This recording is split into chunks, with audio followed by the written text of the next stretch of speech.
नमस्कार नन्हे दोस्तों, नमस्कार मेरे श्रोता बंधुओं। कैसे हो आप सारे लोग? आशा करती हूँ जो जहाँ पर भी हो परमेश्वर की कृपा से अपने अपने कर्तव्यों को सच्चाई के साथ और प्यार के साथ निभाने की जी तोड़ कोशिश किए जा रहे हो और हम अपने साधना में सफल रहेंगे। इसी शुभकामना के साथ चलिए शुरू करते हैं आज की नन्हे इंसान की नन्ही कहानी, शिशु चौराई। लेखिका श्रीमती बानी पात्रो। शिशु चौराई यानी कि नन्ही चिड़िया। तो चलो शुरू करते हैं। बगीचे के जो कपड़े सुखाने वाली रस्सी है ना, उसमें वो सारी जो है उसको सुखाने के लिए टांग रही थी टैंटाएँ। अभी सुखाने के लिए जो टांगना था वो ख़त्म हुआ और तभी के तभी का इस चित्कार से, इस भयानक शोर से टैंटा की जो कान है ना वो पूरा गर्म हो गया। अरे भैया क्या हो रहा है, चलो चलो। फिर से दूसरा एक भीगे हुए सुखाने के लिए टांगने जा रही थी और इतनी ही देर में ठीक उसी समय बेल के जो पेड़ है, बेल यानी कि शिव जी को जो फल चढ़ता है जिसको बांग्ला में श्रीफल भी कहा जाता है, तो श्रीफल के जो पेड़ है वहाँ से फिर से का और उसके साथ उसके पंख, वो जो काका है, जो कौवा है, उसके पंख का आवाज़ सुनाई पड़ा। तब टैंटा बाध्य होकर बेल के पेड़ की तरफ देखने लगी।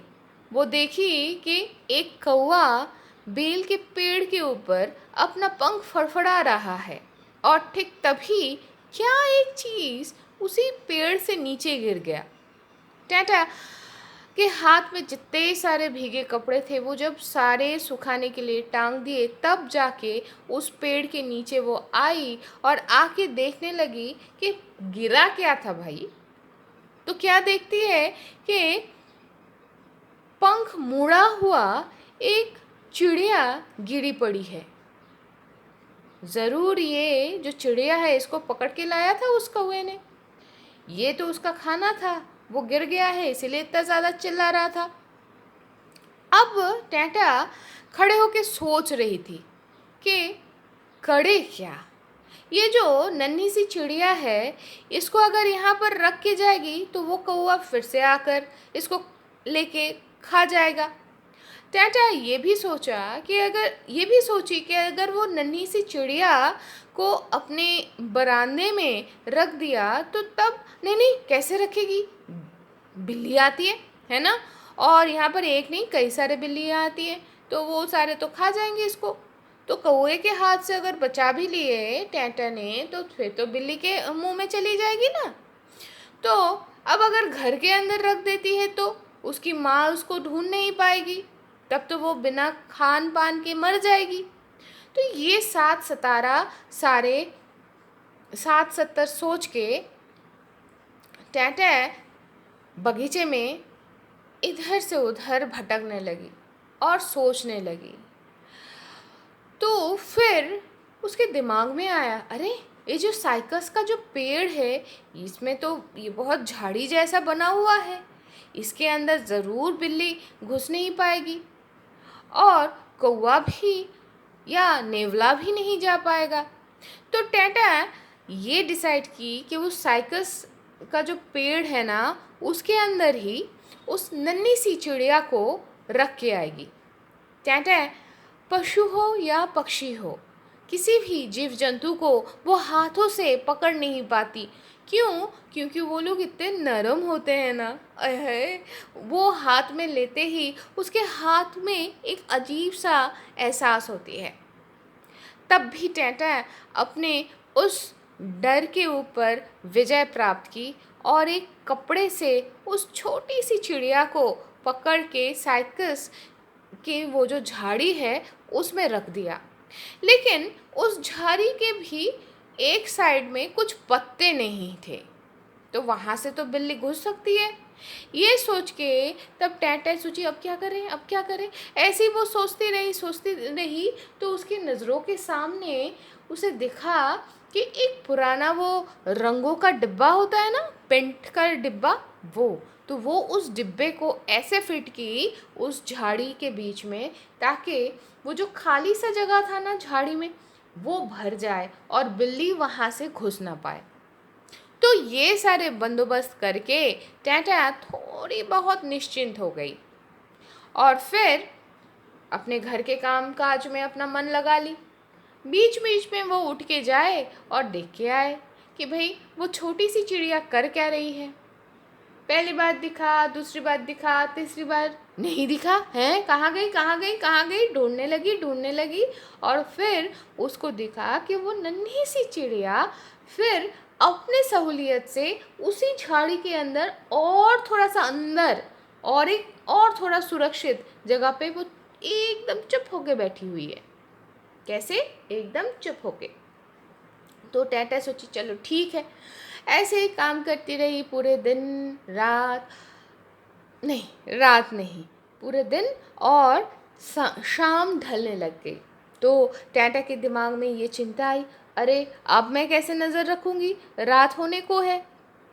तो फिर टैटा ईश्वर, परम करुणामय ईश्वर के ऊपर सब कुछ छोड़ दिए और ये गुहार लगाई, परम मंगलमय ईश्वर, अब तुम इसकी जिम्मेदारी लो और इसको रक्षा करो। तो ये तो उसकी गुहार थी। रात हुई, फिर अगले दिन सुबह हुई और टैटा सबसे पहले दौड़ के देखने चली गई कि वो नन्ही सी चिड़िया कर क्या रही है। अरे वहीं पर खाली सा जगह है, माने वो जो नन्ही सी चिड़िया है वो है ही नहीं। तो टैटा सोचने लगी, अरे कौवा लेके गया, ये बिल्ली खा गई, क्या हुआ क्या हुआ। लेकिन अगर कोई खाने के लिए या खा लिया होगा तो कुछ तो उसके फेदर्स, कुछ तो पंख के कुछ तो टुकड़ा रहेंगे, लेकिन उसको दिखाई नहीं पड़ा। और वो जो बाल्टी जैसे वो सेट की थी वैसे ही सेट होके रखा है। तो तब टैटा ये निष्कर्ष में पहुंची कि उसकी माँ जो है वो पहुंची थी और वो अपने बच्चे को लेके चली गई है। और टैटा खुश होकर अपने अगले दिन के काम काज में अपना मन लगा लिए। तो दोस्तों आज की कहानी तो यहाँ तक ही ख़त्म होती है, लेकिन ख़त्म होने से पहले चलो हम आपको उस साइकस का जो पेड़ है उससे एक बार रूबरू करा देते हैं। यह है हमारे नन्हे से चिड़िया की फोर्ट गढ़। तो चलो दोस्तों आज के लिए यहाँ तक ही। वैसे जाने से पहले ये ज़रूर कहूँगी, मातृ स्नेह ऐसा है, ऐसा अमोघ है जो ना जाति, ना प्रजाति, ना उम्र, कुछ नहीं देखती। और वो ये जो मातृ स्नेह है ये जिस किसी के भी मन में है वो हमेशा परम करुणामय ईश्वर के साथ जुड़ा रहता है, जुड़ी रहती है, और जो हमेशा अपने बच्चों के लिए सिर्फ और सिर्फ अच्छा ही चाहती है। ये जो मातृ स्नेह है ये ऐसा यूनिवर्सल है। कभी कभी तो ये शायद मतलब जैसे यहाँ पर नन्ही सी चिड़िया और टैटा के बीच में भी हमें दिखाई पड़ी है ना। तो this is so much universal. So अभी के लिए यहाँ तक ही। फिर से हम हाजिर हो जाएंगे नए एक कोई उपस्थापना लेके। तब तक के लिए खुश रहिए और फुदकते रहिए। टाटा।